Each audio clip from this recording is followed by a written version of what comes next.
AEW Dynamite took place tonight live from Chris Jericho's Rock and Wrestling Rager at Sea. This is the Jericho Cruise. This is pretty damn cool that they're doing this setting, and it looked really good because it's basically outdoors. It's an outdoor venue. It's a cruise ship, but has a ring setup. It has a cool pool setup. It has fans there.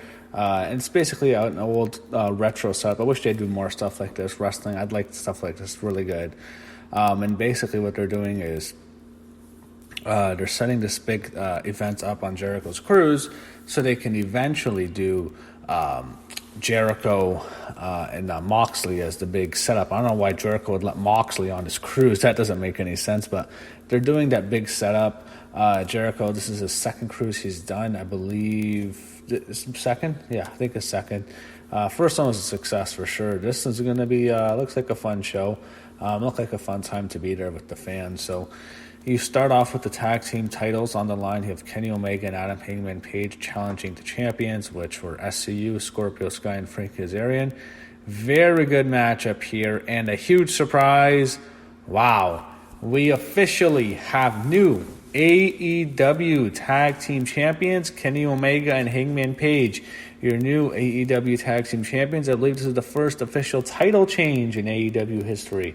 Big upset here. They get the win. I thought for sure Hangman was just going to screw Omega. He's going to turn on him and they're going to set up a feud on their next pay-per-view. But they get the win. Omega and Page, they get the win here. Kenny gets it. What happens at the end is you have a good match. It started slow, but it got really good near the end. You had a buckshot lariat from Page to Scorpio Sky on the ramp, and then Hangman Page jumps back in the ring and he hits Kazarian with another buckshot, and he gets the win. So Hangman gets the 3 count. We have new champions. Omega and Page win. After the match, however, Young Bucks come out to celebrate with Kenny Omega, and Page, instead of celebrating with the Elite who were celebrating with Omega, he jumps into the crowd and he body surfs into the crowd, which was awesome. It was actually really cool. So big thing, he got new champs, and it's your first official title change that they've ever done. So new champs. Next, you have Britt Baker against Priscilla Kelly. So this was basically the new heel turn of Britt Baker. Priscilla Kelly's obviously a chick, the tampon chick who threw a tampon in a girl's mouth last year. It was disgusting. Britt Baker just kicks her ass for a while. This wasn't necessarily very interesting. Britt Baker gets the win. She gets the lockjaw and she uses the ropes to push off and to keep the hold applied, and Priscilla Kelly taps out. So after the match,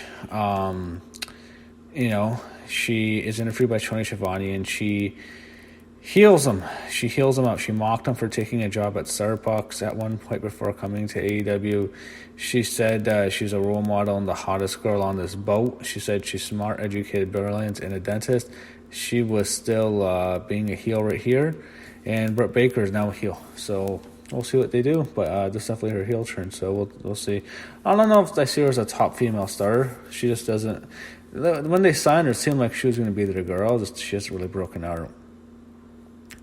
So they do a video package of Jericho and Jungle Boy and a whole thing with the Hulk draw. Next, you have Jericho, Santana, and Ortiz against the Jurassic Express. All the Jurassic Express is there. Went on for a while. It was a good matchup here. This was entertaining. Jericho tries to win the... Well, Jericho was beating up... what's his name? The tiny guy. So you have Jungle Boy, you have Luchasaurus, and you have Stunt Boy, Marco Stunt. So he beat him up. There was the Inner Circle gets the heel for a while. Jungle Boy makes a tag of Luchasaurus, who's the big heel. He goes off, he hits a moonsault on Jericho. However, Jake Hager interferes. Luchasaurus tags in Marco Stunt, and he brawls with Hager to the back, so they go. Then Stunt hit a 450 on Jericho for a 2 count. Stunt got 2 more quick falls on Jericho. Jericho, however, hits a Judas Effect, pins Marco Stunt. And, they did that's what they did. And Jericho does he opens up some bubbly after the match. Next, you have, they do some MJF and Cody. They do a feud recap. Next, MJF faces Joey Janela. Okay matchup here. Not a bad match. Joey Janela, I'm not sure what they're going to do with him. I want to see more Penelope Ford. I love Penelope Ford. She's so hot. We didn't get to see her too much, but she did come out. Joey Janela was instructed as Kip Sabian and Penelope Ford come to the stage, and they start making out on the stage, and fans start going crazy. Just being near Penelope Ford probably drove them nuts. Joey Janela and MJF go back into the ring. MJF eventually gets the win here. However, Cody comes out, and Cody goes after him. The Young Bucks entered. They hit a double super kick on MJF, and what they did was the funniest part was there's a giant swimming pool. I knew someone was going to take a dive in it. Just knew it had to happen. Of course, it was going to be MJF. The Young Bucks are the ones who threw MJF into the swimming pool. So Cody doesn't get to hit him. He uses his buddies to get him, but that was funny. So he takes the big swimming pool bump. That seemed like really fun to be there. Really, this is something I think a fan should consider going to. MJF was very good here in this heel. The segment is a big win, and I love swimming pool bumps. Those are the best. Shivani interviews Hangman Page, Kenny Omega. They say they're thrilled. Page said he vowed to kick their asses, and he did. The Bucks celebrated with Omega, and Page is still angry at the Young Bucks. I guess wasn't Page part of the Elite? It was Hangman, it was the Bucks, Kenny and Cody, and what was the other guy? Marty the Squirrel. He's in ROH now.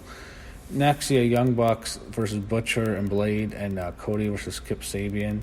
Going to be on next week's show. Chris Jericho comes up for comments. I don't have to say something about the commentary. Jim Ross looked there's something wrong with him here. He just looked bloated. He looked tired. He looked seasick. I don't know. Maybe he was seasick, but man, that was a bit worrisome. He just did not look good. And at his age, it does make you think. So I'll just leave it there. Anyway, we get to the main event. You have Jon Moxley and Pac, number one contenders match. Pretty obvious who was going to win here. It was obvious that they were going to go with Moxley, and he got the win. Good matchup here. Pac's very good. Good crowd. This is a fun match to go in to do this match there. I enjoyed it overall. Moxley and Pac have a cool back and forth. Pac gets the brutalizer. There was a long tease. Moxley reached for the bottom rope for a break. Pac ripped the bandage Moxley had that he was wearing on. Then eventually Moxley hit the Paradigm DDT on him. He hit a double DDT, the old one he did as Dean Ambrose, and hits the Paradigm Shift after the big one. He gets the win. Jericho slams him down and stares him down, and that sets it up. So Moxley officially number one contender. Good show. I enjoyed it. Good wrestling. I enjoyed it. Fun show to watch. Great atmosphere. Definitely the kind of show that you'd want to go watch live.